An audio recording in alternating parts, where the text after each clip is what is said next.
let's do one more. We'll grab some. Where are we going? What you got around here? Got a lot of stuff around here, man.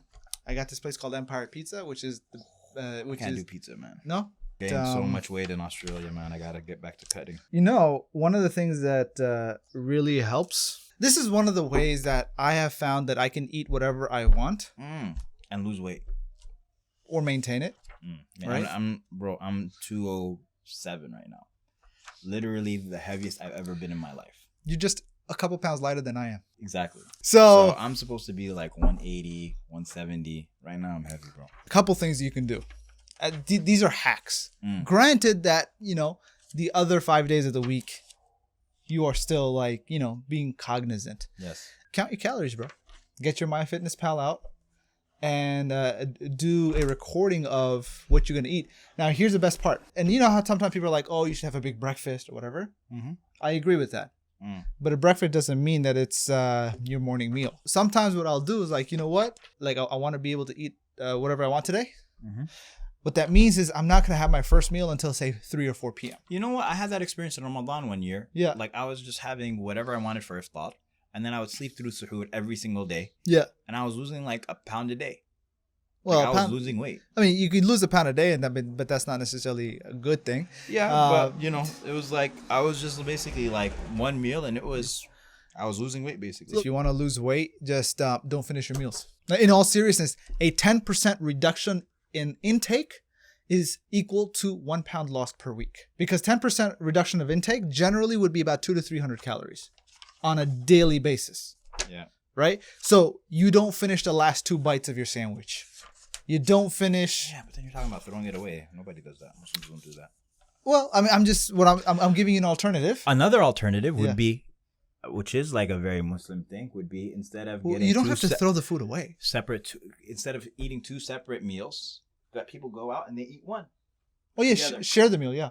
If you do some level of complex movement. By the way, are we gonna go do squats today or deadlifts or what? Yeah. So I haven't done squats since the last time I was with you, and the reason is because I always worry that I'm gonna do them wrong and mess up my back. Okay.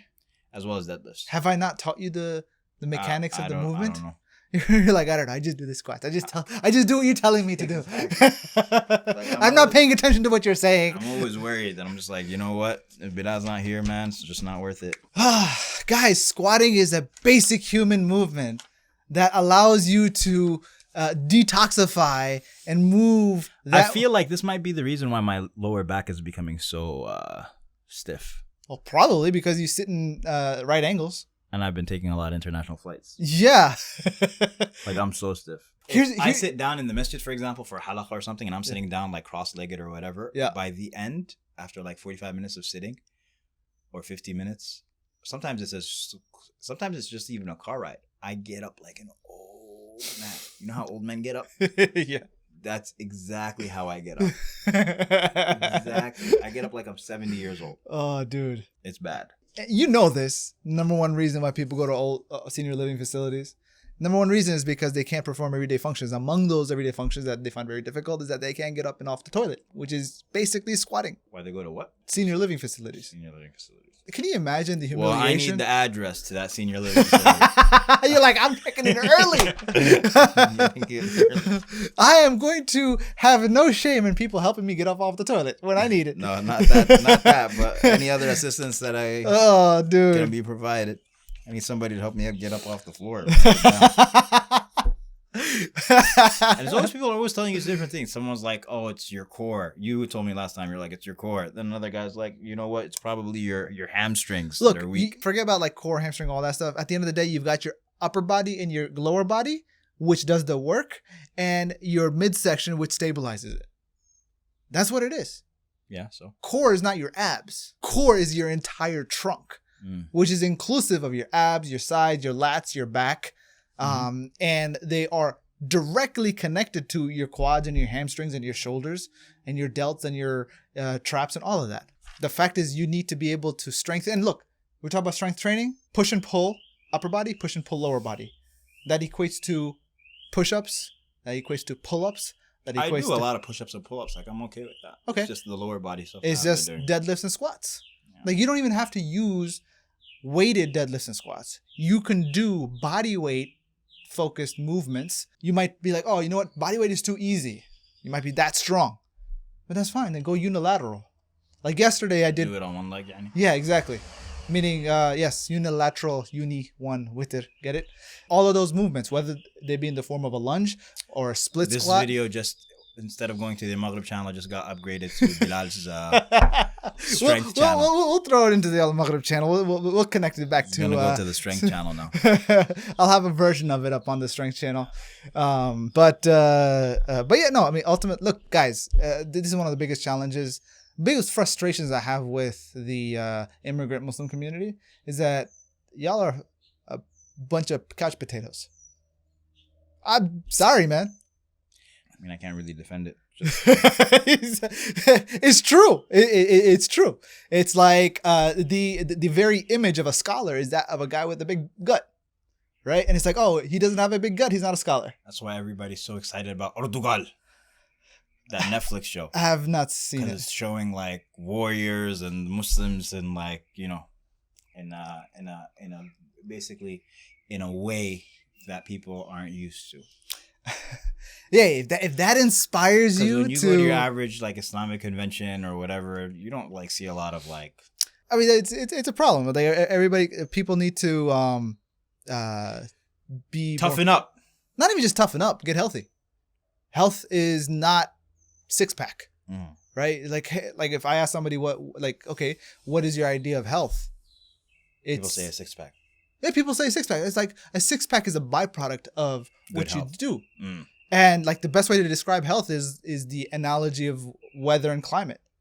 Like, you know, the climate of a region is a particular climate because of the pattern of weather that happens. Like in Houston, you might have humidity in the first 6 months and dryness in the second 6 months because that's the pattern. Right now, similarly, a fitness of an individual is like weather and their health is like the climate. Somebody might live a sedentary couch potato life for, a period of time. And so they have a sedentary climate. Exactly. And they're like, oh, I want to run a marathon. So they train to run a marathon, but after they run the marathon, accomplish that goal, they go back to what they were. Over the long term, if you were to graph that reality, it's still a sedentary climate. Just because they had a blizzard for one time, that's not real climate change. Right? You want to have climate change in your life. You want to have health change in your life. You got to make sustainable changes to your actual fitness. And the way that you can measure that empirically is, go by the understanding of what fitness is. Fitness is your ability to do work. That's it. It's your ability to output power. Mass times distance divided by time. So the more work that you can do, the more power you can generate, the more you can accomplish physically speaking without feeling the exhaustion, then you're getting more fit. And there's different movements. So that we can complete the benefit of this discussion, how much power does a Superman punch generate? Depends on which continuity you're talking about. What do you mean by continuity? Because there's different versions of Superman, and there's different like one version of Superman can literally go across the universe in the blink of an eye. Another version of Superman can barely leap a tall building. I see. So I just wanted to watch your nerd level rise. Well, what happened was some alien race was coming, and they wanted to. I don't know what happened in the exact story, but essentially Muhammad Ali stepped up to the plate, and he's like, "I'll fight Superman," and he knocks him out. Nice. And that saves the world. Beautiful. Okay, so now, Assalamu alaikum wa rahmatullah. Welcome back to an episode of the 99 Names, and I am here with my host Bilal Khan. Yes, sir. Bilal was just explaining some fantastic stuff, but we are jumping into another name now. Yes. And that name is Al-Jameel, the beautiful. Jameel. The beautiful. Al-Jameel is the name of Allah. As the saying goes as of late, strong is beautiful. Strong is beautiful.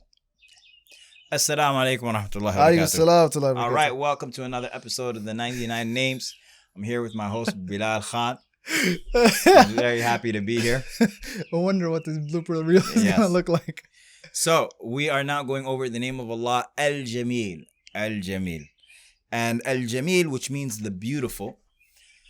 The beautiful comes from the hadith of the Prophet ﷺ, which is reported in Muslim, where Rasulullah ﷺ, he said that whoever has an atom's weight of kibr will not enter paradise. And And so a person said to him, but O Messenger of Allah, man likes to look good. Yep. He says, no, that's not what kibr is. He says, kibr is rejecting the truth and belittling people. So it's what's translated as pride or arrogance, but specifically it's defined as being rejecting the truth and belittling people. And then he says, Allah is beautiful, he loves beauty. Or rather, the Prophet ﷺ first said, Allah is beautiful, he loves beauty. Inna Allah Jameel yuhibbul jamal. And then he defined for us what kibr is. And so Allah is Jameel, beautiful. Jameel in what sense? Well, number one, he's beautiful in his essence. Physically, Allah subhanahu wa ta'ala. You got a poem for this one, right? Yes, but it's not about Allah's beauty in particular, but something with regards to beauty in and of itself. But Allah subhanahu wa ta'ala is beautiful. He's beautiful in his essence, and that's why we're told that the most beautiful or the most pleasurable experience in paradise is when the people are actually going to look at Allah subhanahu wa ta'ala. When he showcases his face. And so they're not going to have experienced a bliss that is higher than that. Are there any inhabitants of Jannah that don't get that honor? I don't know. Okay. I don't think so. No, all of the inhabitants of paradise will get to see Allah subhanahu wa ta'ala. The frequency depends on the level. Okay. And so the people of paradise will see Allah subhanahu wa ta'ala once a week, and then when they return back to their families will say to them, you have become more beautiful since you've seen him. And then they will say back to their families, no, you have become more beautiful. And so it becomes reciprocal. Everybody just gets used to get beautiful. No, you're more beautiful. And what's funny or what's interesting about that is that you would think that there's some limit to how beautiful a person can get. Right? In our normal trajectory in our lives, you reach a peak of your beauty and then there's a decline. I mean, in terms of an individual's facial structure, there's like a scientific study done as to like, all right, in terms of particular ratios and size of eyes and spacing of the nose and the mouth and all that would equate to beauty. But I remember I saw that and it wasn't beautiful at all. No, but the thing is that it's also very unsettling because of the fact that the body intuitively looks at that perfect face, so to speak, and recognizes that it's not natural. I don't know what you mean. Because there's beauty in the natural aspects. In the imperfections. Yes. But also beauty is relative, as you know. Yeah. Right? It's in the eye of the beholder. So, I mean, it's very interesting. So if beauty is relative and it is in the eye of the beholder, then how does everybody unanimously agree upon the beauty of something else? I think we experience that every single day. Okay. So, for example, why is the Maldives considered to be beautiful? I've never been there. Okay, but California, Southern California. Oh, there's a lot of greenery. So, to some degree, it's still relative. But you have enough of a mass group of people who say this is beautiful. And so they appreciate it. That's why if you have enough people saying this person is beautiful, that's why we have these people, places, and things that are considered more beautiful than others. Okay. Right? You have enough people agreeing to that. But we don't have a unanimity with regards to it, at least in this world. Whereas in paradise, terms of in individuals, supposed to be, because there's always somebody else who says no, that's not attractive to me, that's not beautiful to me, I don't like that. Right? Okay. And because people have different tastes. Yeah. In Arabic, they say لولا اختلاف الأذواق لضاعت السلع. They say if it wasn't for the difference in people's tastes, commodities would be lost. True. Okay.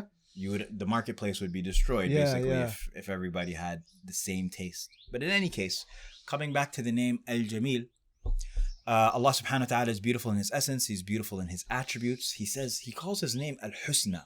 Okay. Husn means beauty. Okay. And so he calls his names the beautiful. And all of this indicates to us. Is that why there's a lot of people who name their daughters Husna? Husna, of course, and the Prophet named his son Al-Hasan. Okay. Even though... so Husna and Hasan are synonymous. Synonymous, okay. They both come from Husn. So Hasan is the beautiful. And as you know, Ali ibn Abi Talib, initially he had wanted to name his son War. Because Ali is a warrior. Yeah. And so, that's what any 20-something-year-old guy would want to name his son. Is Hasan and Hussein, are they similar? Hussein means the little beautiful. The little beautiful. Yeah. Like little as in size or little as in less? No, little as in smaller than. So in Arabic, we always, I don't know what the English term is, I'm forgetting it, but there's a way to make a name the little version. Okay. Like a mini-me. Similar. For example, you have Umar and Umair. Okay. So Umair is the smaller version of Umar. Okay.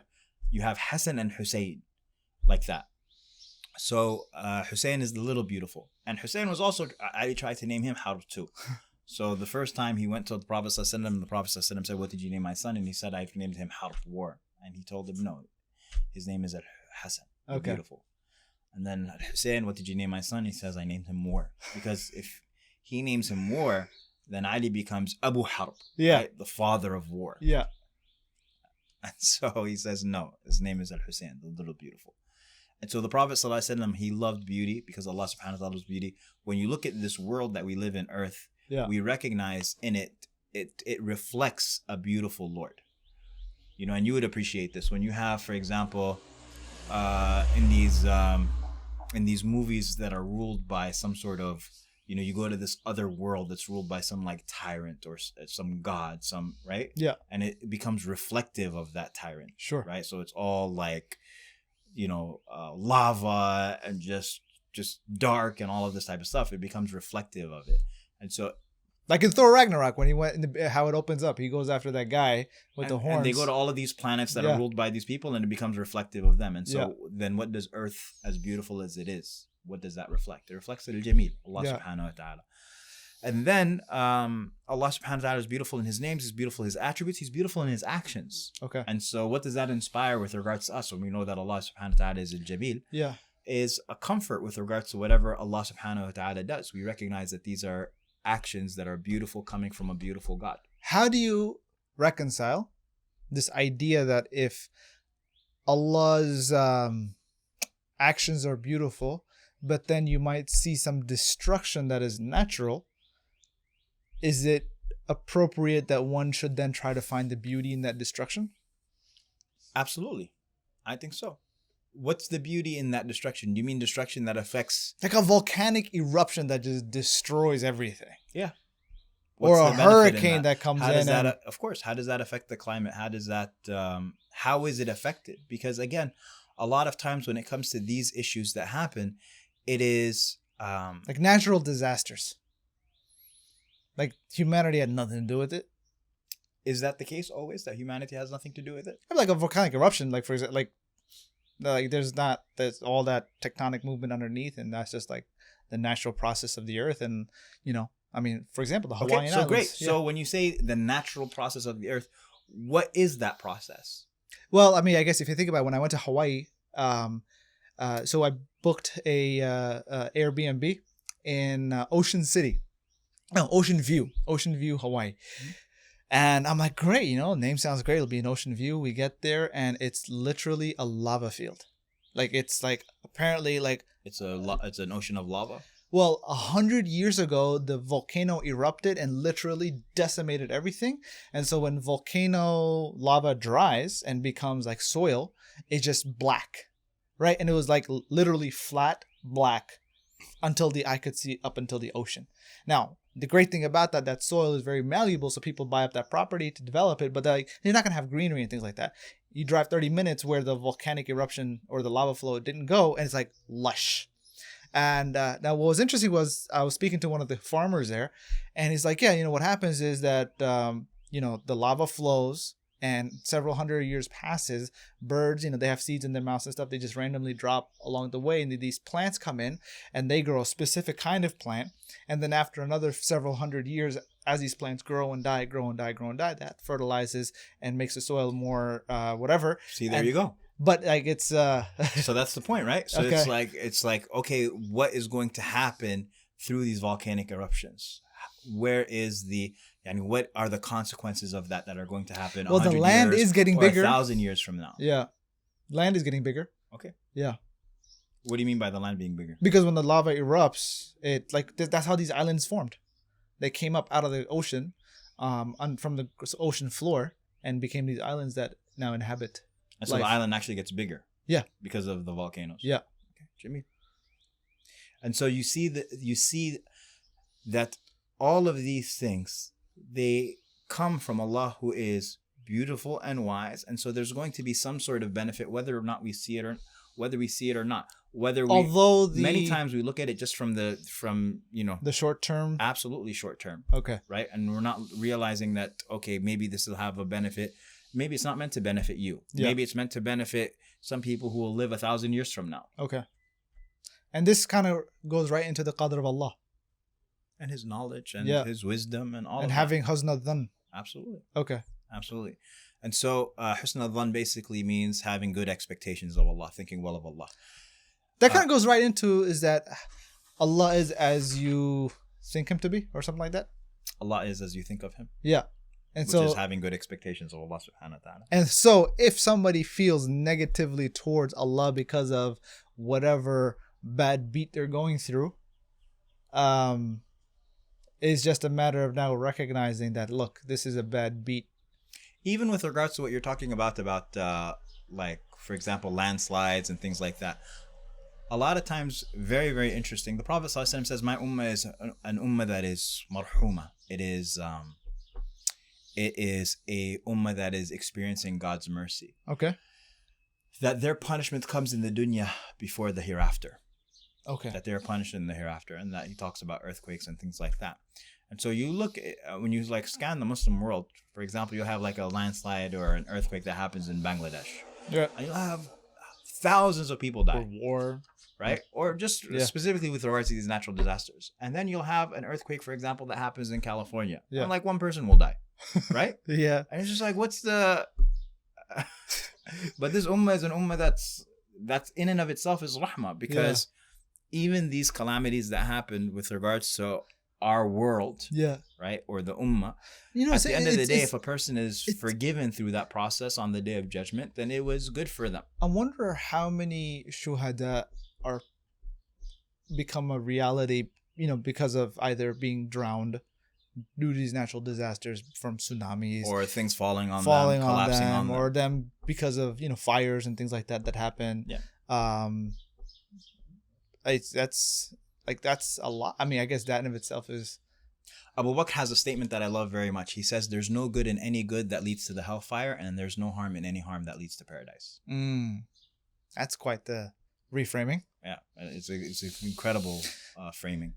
So, just to conclude with regards to Al-Jameel, so we said Allah is beautiful in His essence, His attributes, His actions. Also, what this inspires in us is to beautify ourselves. So it's beautifying ourselves physically and beautifying our character and our actions. Guys, that means so much groom yourselves. Yes, so much so that the Prophet ﷺ, a man came to him and he kind of, he was like disheveled and all of that. And he said to him, "Do you have money?" And he said, "Yes." He said, "So then Allah loves that when He blesses a person, that blessing appears on their person." Yeah. And so basically he told him to go take care of himself.